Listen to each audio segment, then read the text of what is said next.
आप सबों को एक बार फिर से पुनः आपके अपने YouTube channel geography with Raj sir अर्थात भूगोल और प्रतियोगिता परीक्षा में बहुत बहुत स्वागत है। और आज हम लोग वही अपनी जो झारखंड की अफवाह प्रणाली थी, नदियों की जो सीरीज चल रही थी, उसी में से अगला वीडियो आज आपके सामने प्रस्तुत है। तो बिना देरी किए हुए हम लोग आगे बढ़ते हैं और अगला नदी देखते हैं कि आज का नदी का कौन सी श्रृंखला हम लोग देखेंगे, कौन कौन सी नदियां इसमें होंगी। तो हम लोग सबसे पहले देखते हैं कि अभी तक जो नदियां हो चुकी थी, और पिछला वीडियो जो था स्वर्ण रेखा और दामोदर पर था। आज के वीडियो में कुछ अलग अलग नदियां होंगी। उनमें से पहला नदी है बराकर। बराकर नदी लिखते चलेंगे, बराकर नदी। तो जैसा कि पता है, इसमें हम लोग क्या एक ट्रेंड अपनाए हुए। सबसे पहले इसका उद्गम क्षेत्र देखते हैं कि इसका उद्गम कौन सा है। ठीक है, ओरिजिन कहाँ है इस नदी की। तो इस नदी की ओरिजिन है हजारीबाग का जो निचला पठार है। हजारीबाग का निचला पठार की जगह एक प्रखंड है पदमा। पदमा से इस नदी का उद्गम स्थल है, एक स्रोत के रूप में निकलता है पदमा से। तो कहां से हो गया इसका उद्गम स्थल? उद्गम स्थल हो गया पदमा, हजारीबाग का पठार, पदमा। और ये कहाँ है? हजारीबाग का पठार, हजारीबाग का पठार। और इस हजारीबाग के पठार में भी कौन सा? तो निचला हजारीबाग का पठार, निचला हजारीबाग का पठार।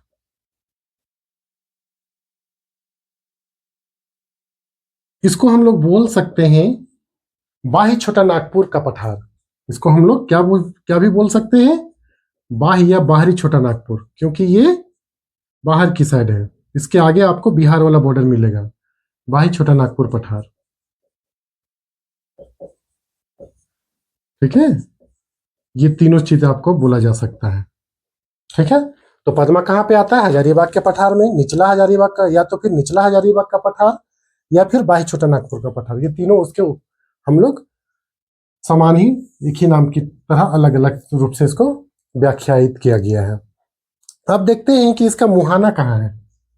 मुहाना यानी ये नदी मिलती कहाँ है? तो मिलती है ये दामोदर नदी से। कहाँ मिलती है? दामोदर नदी से, दामोदर नदी। और कहाँ पे मिलती है? तो मिलती है ये आसनसोल, पश्चिम बंगाल में। आसनसोल पश्चिम बंगाल में मिलती है ये।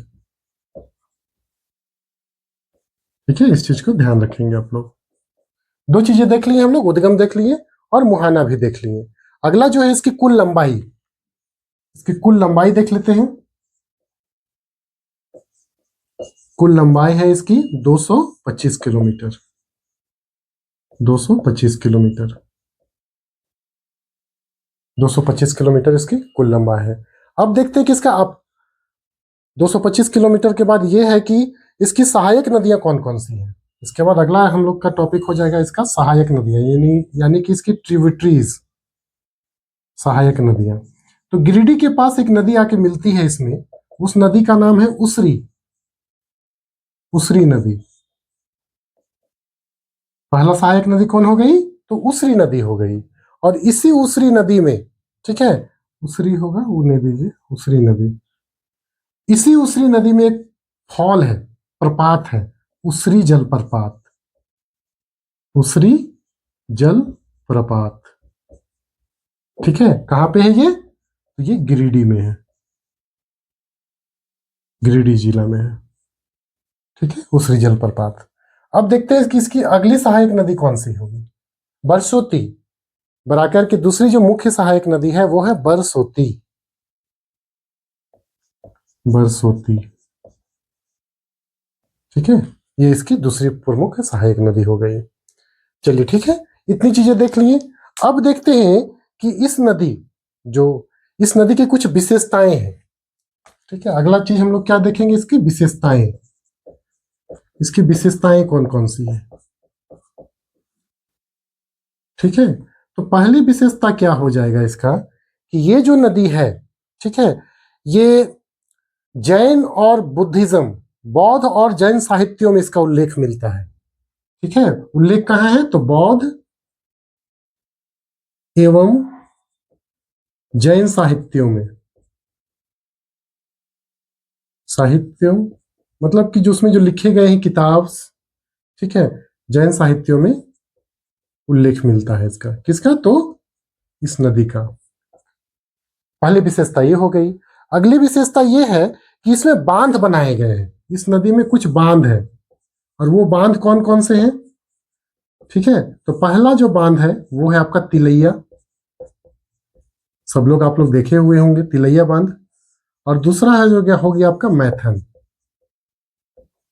मैथन, तिलैया बांध और मैथन बांध डीवीसी के अंतर्गत ही ये सब बनाई गई हैं। मैंने बताया था ना 8 बांध बनाए गए थे। बाढ़ नियंत्रण के उद्देश्य से मुख्य था, लेकिन और भी उद्देश्य उसमें शामिल हो गए। तो बहुउद्देशीय परियोजनाओं के तहत तिलैया और मैथन में बराकर नदी पर बांध बनाई गई है, जो कि डीवीसी के अंतर्गत ही आता है। ठीक है, अगला इसकी विशेषता ये हो जाएगी कि इस मंदिर के तट पर कुछ धार्मिक विशेषताएं पाई जाती हैं। जैसे आप जाइएगा मैथन के पास, जहां मैथन डैम है, मैथन बांध है, तो वहां पे कौलेश्वरी मंदिर है। ठीक है, तो इस नदी के तट पर मैथन मैथन के पास, इस नदी के तट पर,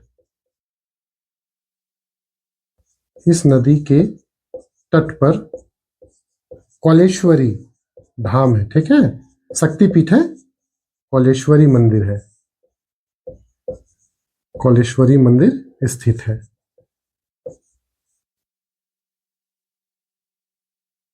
कौलेश्वरी मंदिर स्थित है, मैथन के पास है ये। ठीक है, अगला जो देखेगा इसी में एक गिरिडीह के पास, गिरिडीह के पास जो बराकर नदी है उसके तट पर जैन मंदिर है। ठीक है, जबकि गिरिडीह के पास इस नदी के तट पर, तट पर जैन मंदिर भी स्थित है, जैन मंदिर स्थित है। तो ये इसकी कुछ विशेषताएं हो गई। ठीक है, तो ये हम लोग देख लिए बराकर नदी के कुछ तथ्यों को। निकलती कहां से है? पद्मा से। हजारीबाग का पठार है, निचला हजारीबाग का पठार बोलेंगे या बाह्य छोटा नागपुर का पठार बोले। मुहाना कहाँ है? दामोदर नदी, जो कि आसनसोल पश्चिम बंगाल में जाके बराकर नदी दामोदर नदी में मिल जाती है। कुल लंबाई अपने निकलने से लेकर जहां दामोदर तक मिलती है उसमें कुल लंबाई 225 किलोमीटर। सहायक नदियां उसरी नदी, उसी पर उसरी जलप्रपात है गिरिडीह में, और बरसोती नदी। 3 मुख्य विशेषताएं इसके। पहला, बौद्ध और जैन साहित्य में इसका उल्लेख है इस नदी का। बांध कितने बने हुए हैं? तिलैया और मैथन 2 बांध बने हुए हैं। और इसमें कुछ सांस्कृतिक या धार्मिक विशेषताएं। कौलेश्वरी मंदिर जो है शक्तिपीठ मैथन के पास है इस नदी के तट पर, और गिरिडीह के पास जैन मंदिर स्थित है। तो ये इसके कुछ खास विशेषताएं हो गई। तो इसके बाद हम लोग आगे बढ़ते हैं और दूसरी नदी की ओर चलते हैं। इसके बाद हम लोग देखते हैं कि अगली नदी कौन सी है। तो अगली नदी है दक्षिणी कोयल। कौन सी है? दक्षिणी कोयल, साउथ कोयल, दक्षिणी कोयल नदी। ये कोल्हान परमंडल में बहने वाली एक मुख्य नदी है। निकलती है ये दक्षिणी छोटा नागपुर परमंडल में रांची के नगरी से, और प्रवाहित होते हुए ये रांची से लोहरदगा जाती है, लोहरदगा से गुमला जाती है, गुमला से फिर आगे बहते जाती है पश्चिमी सिंहभूम। ठीक है, पश्चिमी सिंहभूम, इन 3 जिलों में बहते हुए ये प्रवाहित होती है और आगे बढ़ती है। ठीक है, मुहाना कहाँ है? तो ये मिलती है उड़ीसा में जाकर किस नदी से? तो ब्राह्मणी नदी से। ठीक है, इतनी कुछ इसकी थे। छोटी नदी है झारखंड के संदर्भ में, लेकिन बहुत स्वच्छ नदी है, बहुत साफ नदी है। इसका प्रदूषण के नाम पर वहां पे कमी है, बहुत ही अभी प्राकृतिक रूप अभी भी इसमें बना हुआ है, जिसको उद्गम, ठीक है, उद्गम है नगड़ी, नगड़ी यानी रांची का नगड़ी। कहाँ है ये नगड़ी? तो रांची में, ध्यान रखेंगे, रांची नगड़ी है, रांची में एक स्थल जगह है नगड़ी, वहीं से निकलती है। यानी निकल कहाँ से रही है? तो रांची के पठार से। ठीक है, मुहाना कहाँ है? अभी बताएं, राउरकेला में ब्राह्मणी नदी से मिल जाती है ये जाकर। दक्षिणी कोयल का मुहाना तो ब्राह्मणी नदी, ब्राह्मणी नदी है, ब्राह्मणी नदी। और ये कहाँ पे जाके मिलती है? तो उड़ीसा के राउरकेला में, उड़ीसा। ठीक है, अब देखते हैं कि इसकी कुछ कुल लंबाई कितनी है। कुल लंबाई झारखंड से लेकर उड़ीसा तक, ठीक है, कुल लंबाई इसकी है 470 किलोमीटर। 470 किलोमीटर है इसकी कुल लंबाई। आगे बढ़ते हैं, इसकी सहायक नदियां कौन कौन सी है, तो दो सहायक नदियां हैं। इसकी सहायक नदियों की अगर बात करें, इसकी सहायक नदियों में तो इसकी दो मुख्य सहायक नदियां हैं, उत्तरी कारो और दक्षिणी कारो।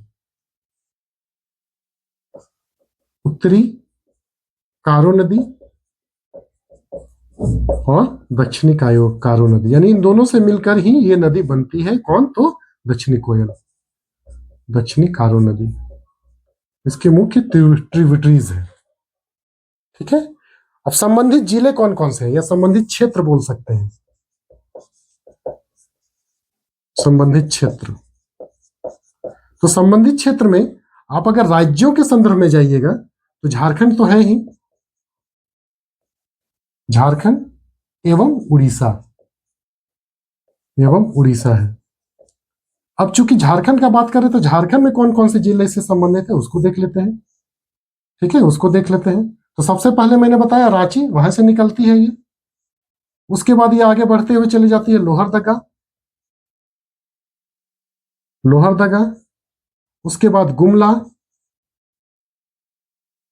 दक्षिण की ओर बहते हुए रांची, लोहरदगा, गुमला, ठीक है ना, और पश्चिमी सिंहभूम, और पश्चिमी सिंहभूम से बहते हुए फिर वो चली जाती है कहाँ, तो वो चली जाती है आपका उड़ीसा में। अगली नदी जो है वो है मयूराक्षी। कौन सी है, मयूराक्षी, मयूराक्षी नदी,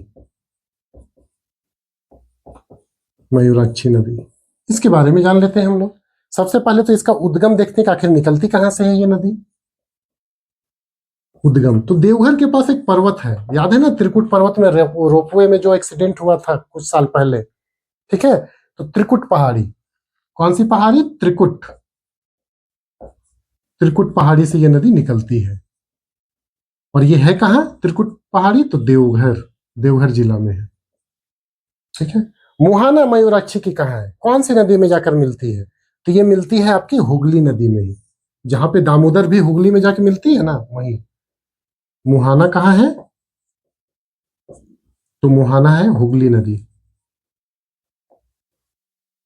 हुगली नदी। और हुगली नदी में कहा, तो पश्चिम बंगाल में, पश्चिम बंगाल में जाकर ये मिल जाती है।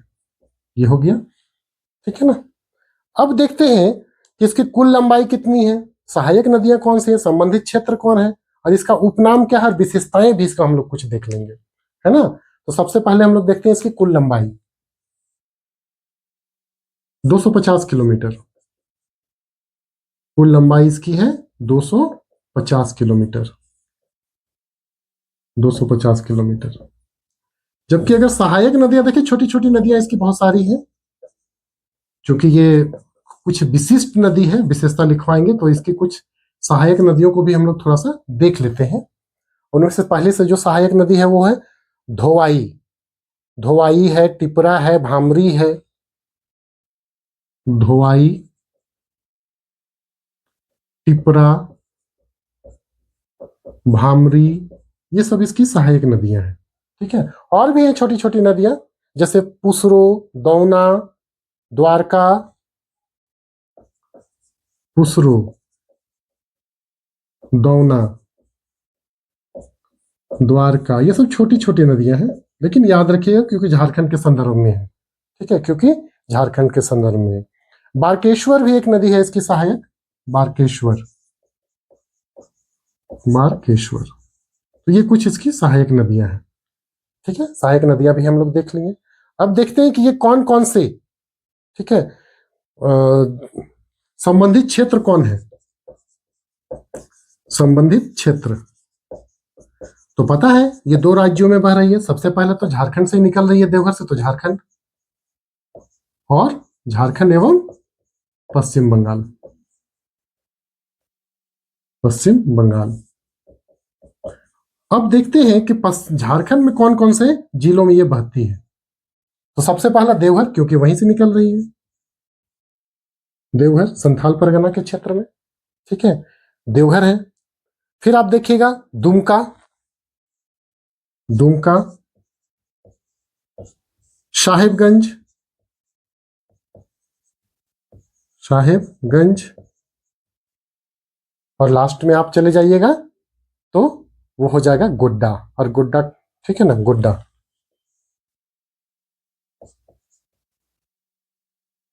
तो इतने जिलों में ये प्रवाहित होती है कौन, तो देवघर की ये त्रिकुट पर्वत से निकलने वाली मयूराक्षी नदी। इसका उपनाम जान लीजिए कि इसका उपनाम कौन कौन से हैं। उपनाम, इसको और कौन कौन से नामों से जाना जाता है। तो पहला तो है मोर नदी और मोतीहारी नदी। पहला क्या है, मोर नदी और मोतीहारी नदी, जिसको हम लोग जानते हैं मोर नदी के नाम से भी और मोतीहारी नदी के नाम से भी। मोतीहारी नदी, ये दो इसकी उपनाम वाली नदियां हैं, मोतीहारी नदी और मोर नदी। अब कुछ विशेषताएं इसकी जान लीजिए, इसकी विशेषताएं क्या क्या है। ठीक है, इसकी विशेषताओं के बारे में भी हम लोग कुछ बात कर लेते हैं। तो इसकी कुछ विशेषताएं लिख लीजिए आप लोग, विशेषताएं इसी में लिख देते हैं। और वो विशेषताएं, झारखंड की एकमात्र नौगम्य नदी है ये। कैसी है, नौगम्य, मतलब जहां पे नाव चलाया जा सकता है। ठीक है, तो यह झारखंड की एकमात्र नौगम्य नदी, झारखंड की एकमात्र नौगम्य नदी है। नौगम्य मतलब जहां पे नाव चलाया जा सकता है। ठीक है, नौगम्य नदी है। अच्छा, इस नदी के तट पर एक मेला लगता है, हिजला मेला। ठीक है, ठीक है, तो क्या करेंगे, इस नदी के तट पर, नदी के तट पर हिजला मेला, हिजला मेला आयोजित किया जाता है, आयोजित होता है। ठीक है, तो हिजला मेला कहाँ लगती है, वो लगती है स्वर्ण, ये मयूराक्षी नदी के तट पर। कहाँ पे, कौन से जिला में, तो दुमका में। ठीक है, याद रखिएगा कौन से जिला में, तो दुमका में। इंपॉर्टेंट है ये, इसीलिए मैं यहाँ पे जिला भी जिक्र कर दिया आपको कि दुमका में लगती है। अच्छा, इसे कनाडा, इस नदी पर एक बांध बनाया गया है जिसको मासनजोर बांध बोलते हैं। ठीक है, मासनजोर बांध। ठीक है, इस पर एक बांध बनाई गई है, बांध,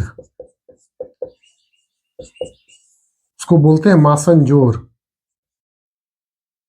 मासनजोर बांध। अच्छा, इसे कनाडा बांध भी बोला जाता है। क्या बोला जाता है, कनाडा बांध भी। क्यों, क्योंकि कनाडा सरकार के सहयोग से बनाया गया था ये कनाडा बांध। और ये बनाया किसके गया था, तो कनाडा सरकार के सहयोग से बनाया गया था, इसीलिए इसको कनाडा बांध भी बोलते हैं। अच्छा, ये बनाया कब गया था, तो पंचवर्षीय योजना में, प्रथम पंचवर्षीय योजना में, प्रथम पंचवर्षीय योजना में। और ये प्रथम पंचवर्षीय योजना कब से थी, तो 1951 से 1956 में। कब थी, 1951 से 1956 के दौरान। ठीक है, कनाडा के सहयोग से बनाई गई थी ये नदी, इसीलिए इसको बांध, इसीलिए इसको कनाडा बांध के नाम से भी जाना जाता है। ठीक है ना। और बनाया कब गया था, तो 1955 में, इसी दौरान की बनाया गया। लेकिन बनाया कब गया, अगर एग्जैक्ट डेट देखें तो 1955, कभी कभी पूछ देता है 1955 ईस्वी में। ठीक है, 1955 ईस्वी में। इतनी कुछ इसकी विशेषताएं हुई जिसको आपको जानना चाहिए। ठीक है ना। पियर्सन थे कनाडा के जो उस समय तत्कालीन विदेश मंत्री थे, पियर्सन, पियर्सन उन्हीं के सहायता से यहाँ पे बांध बनाया गया था। Lester B Pearson, Lester B Pearson, नाम क्या है, लेस्टर बी पियर्सन, पियर्सन। ये विदेश मंत्री थे, तत्कालीन कनाडा के तत्कालीन विदेश मंत्री, कनाडा के तत्कालीन विदेश मंत्री थे। तो इतना चीज आप जान लीजिए। तत्कालीन विदेश मंत्री, इन्होंने ही हरी झंडी दिया था यहाँ पे बनवाने के लिए। इतने कुछ चीजें हुई, मासनजोर, कनाडा बांध, पंचवर्षीय योजना में बनाया गया प्रथम में 1951 से 56 के बीच में। कब बनाया गया? तो 1955 ईस्वी में। किसके दिशा निर्देश पर? तो कनाडा के तत्कालीन विदेश मंत्री लेस्टर बी पियर्सन के दिशा निर्देश पर बनाया गया था। ठीक है ना, पियर्सन, पियर्सन में हर्षा ही होना चाहिए, हाँ पियर्सन, ये हो गया। तो इतने हो गई आपकी मयूराक्षी नदी की विशेषताएं। तो आज हम 3 नदियों के बारे में जाने। नेक्स्ट एपिसोड में हम लोग वीडियो में अलग और सी नदियों के बारे में जानेंगे। तो जो चैनल में नए होंगे चैनल को सब्सक्राइब कर लेंगे, लाइक कर देंगे और दोस्तों में तो शेयर करेंगे ही करेंगे। चलिए, सभी का दिन मंगलमय हो। हैव अ नाइस डे सबका। ओके।